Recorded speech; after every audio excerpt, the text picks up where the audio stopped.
आदरणीय दादा पत्रास, कारण की आज तुम्हाला जाऊन 4 महिने पूर्ण झाले. या काळात खूप गोष्टी बदलल्या, पण मन अजूनही हे मान्य करायला तयार नाही की तुम्ही आता आमच्यात नाही आहात. दिवस पुढे सरकतायत, काळ निघून चाललाय, पण मंत्रालयातील त्या पायऱ्या, बारामतीचे ते रस्ते, याच सोबत महाराष्ट्रातील प्रत्येक कानाकोपरा आणि आम्हा सर्वांचं मन आजही तुमची वाट पाहत आहे. प्रत्येक सकाळी अजूनही असंच वाटतं की आता दादा येतील, एखादा फोन येईल किंवा हक्कानी पाठीवर हात ठेवून एक काम करत राहा असं म्हणतील.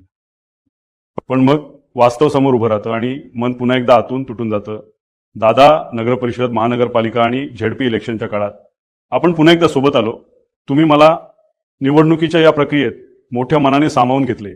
त्यात आपल्यातील आधीच्या वैचारिक मतभेदांची कोणतीही भिंत ठेवली नाही. राजकारणाच्या जागी होतं, पण आपल्यात एक रक्ताचं, आदराचं आणि हक्काचं नातं शेवटपर्यंत होतं.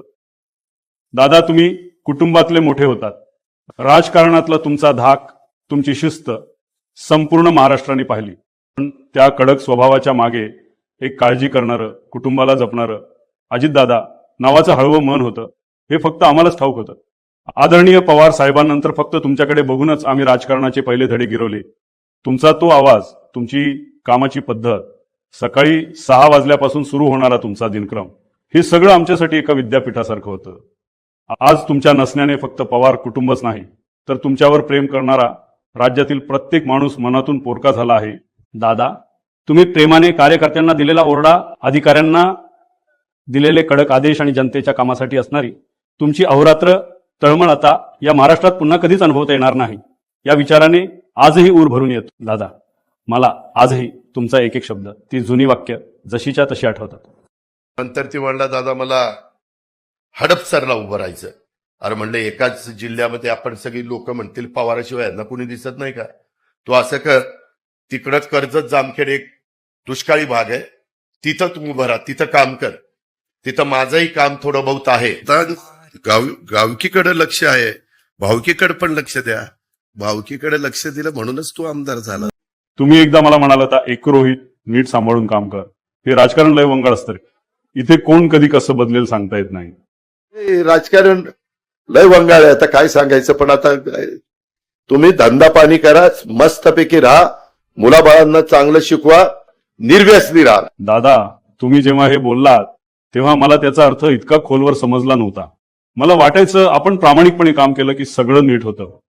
पण आज तुम्ही गेल्यानंतर, गेल्या 4 महिन्यानंतर महाराष्ट्राच्या राजकारणात जे काही घाणेरडे प्रकार सुरू आहेत, जे काही मी उघड्या डोळ्यांनी बघतोय, जे काही सोचतोय, ते बघून खरंच तुमचे ते शब्द दररोज आठवतात. मनात येतं, दादा तुम्ही किती खरे होता. हे राजकारण खरंच खूप वंगाळ आहे. पण दादा, आज सर्वात जास्त दुःख या गोष्टीचं होतं की तुमचे शब्द आठवत असताना, परिस्थितीशी लढत असताना फक्त यावेळेस तुम्ही माझ्यासोबत नाहीत. दादा, लोकांनी तुम्हाला नेहमी विधिमंडळ गाजवणारे, विरोधकांना अंगावर घेणारे आणि प्रशासनावर वचक ठेवणारे एक कडक नेते म्हणूनच पाहिलं. या महाराष्ट्राने विधिमंडळात माझ्या केसांवरून मिश्किलपणे थट्टा करणारे अजितदादा पाहिले. मला पाया पडायला लावून हक्काने अधिकार दाखवणारे काका पाहिले. जाहीर सभेत माझी नक्कल करणारे अजितदादा पाहिले.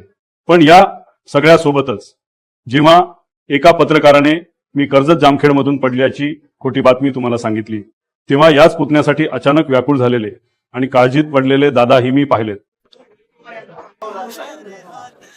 माझ्या खासगी आयुष्यात अडचणीच्या काळात माझ्या वडिलांसारखे समजावून सांगणारं तुमचं रूप फार कधी महाराष्ट्राच्या समोर आलंच नाही. कारण फक्त राजकारणासाठी आणि प्रसिद्धीसाठी आपल्यातील हे कौटुंबिक जिव्हाळ्याचे क्षण मेऱ्यासमोर आणणं आपल्या दोघांनाही कधी फारसं आवडलं नाही. पण आज जेव्हा काही लोक तुमच्या आणि माझ्यात किती वितुष्ट होतं हे दाखवण्याचा खोटा प्रयत्न करून राजकारण करण्याचा प्रयत्न करतात, तेव्हा जगाला हे ओरडून सांगावंसं वाटतं की आपलं नातं इतकं मजबूत होतं की ते तोडण्याची ताकद या महाराष्ट्रातील कोणत्याही राजकीय शक्तीत नव्हती. ज्यांना फक्त सत्तेची आणि स्वार्थाची भाषा समजते त्यांना काय ठाऊक दादा. पण पडद्यामागे जेव्हा कधी मी अडचणीत असायचो तेव्हा सर्वात पहिला फोन आणि हक्काचा धीर तुमचाच असायचा. तुम्ही कधीही राजकारण घराच्या उंबरठ्याच्या आत येऊ दिले नाही. आपण एकमेकांसमोर उभे ठाकलो तरी त्यामागे विचारांची लढाई होती, मनाची कटुता कधीच नव्हती. जेव्हा अख्खा महाराष्ट्र आपल्यातल्या वादाच्या बातम्या चघळत होता तेव्हाही कौटुंबिक कार्यक्रमात एकत्र आल्यावर माझी पाठ थोपटून, रोहित नीट काम करतोयस, लक्ष असू दे स्वतःकडे, असं हळूच सांगणारे अजितदादा फक्त मला ठाऊक होते. फणसासारखा बाहेरून कडक स्वभाव असलेल्या अजितदादांचे आपल्या पुतण्यासाठी असणारे मनातले हे हळवेपण आणि हा अतूट विश्वास कधीच लोकांसमोर आला नाही. अजितदादा, तुम्ही गेल्यानंतर अनेकांनी आपले रंग बदलले. जे कालपर्यंत तुमच्या नावाचा जय जयकार करत होते, तुमच्या ताकदीवर जगत होते, ते आज अचानक सोयीस्करपणे शांत झाले. काही जण तर तुमच्या नावाचा वापर स्वतःच्या स्वार्थासाठी करायला लागलेत. पण तुम्हाला माझा शब्द आहे की जोपर्यंत तुमच्या अपघाताचा निष्पक्ष तपास होणार नाही आणि यातील जबाबदार लोकांना शिक्षा होणार नाही, तोपर्यंत तुमचा हा पठ्य शांत बसणार नाही. आज बरीच लोक याला केवळ राजकारण म्हणून हिणवतात.